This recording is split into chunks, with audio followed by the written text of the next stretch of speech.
আচ্ছা ভাই, অনেকক্ষণ ধরে তো আড্ডা দিলাম, চলেন এবার বাড়ির দিকে যাবো। ও ভাই, বাড়িতে তো যাওয়াই লাগে, কিন্তু আমার ওই পাশে একটা বন্ধুর বাড়ি আছে, ওর সাথে দেখা করতে হবে। আমি একটু ওর সাথে দেখা করে তারপরে বাড়ির দিকে যাব। আরে ভাই, পরে দেখা করেন তো, এখন চলেন, পরে আবার ভাবি রাগ করবেন না। আরে ভাই, তুমি বিষয়টা বুঝতেছো না, আমার একটা ইম্পর্টেন্ট কাজ আছে, সো আমাকে ওইখানে যেতে হবে। তুমি যাও, আমি আইতেছি, জাস্ট 5 মিনিট সময় লাগবে। আচ্ছা ভাই, আমি যাইতেছি, তাইলে আপনি তাড়াতাড়ি আসেন, বেশি দেরি করেন না, পরে আবার ভাবি ঝগড়া করবেন।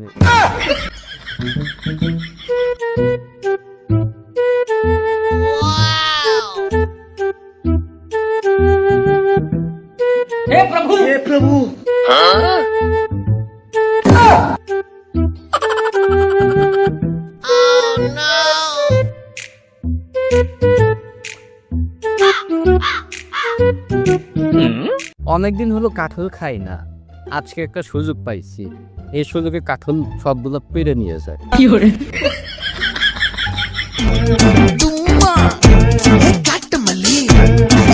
আচ্ছা বড় ভাই, তাইলে এই ব্যাপার।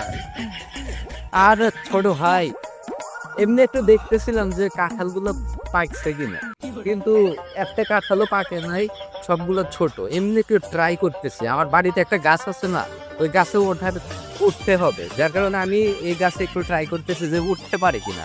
আরে ভাই, লুকানোর কিছু নাই, আপনি আমার আগেও বলতে পারতেন, দুজন মিলে একসাথে তৈরি করতাম।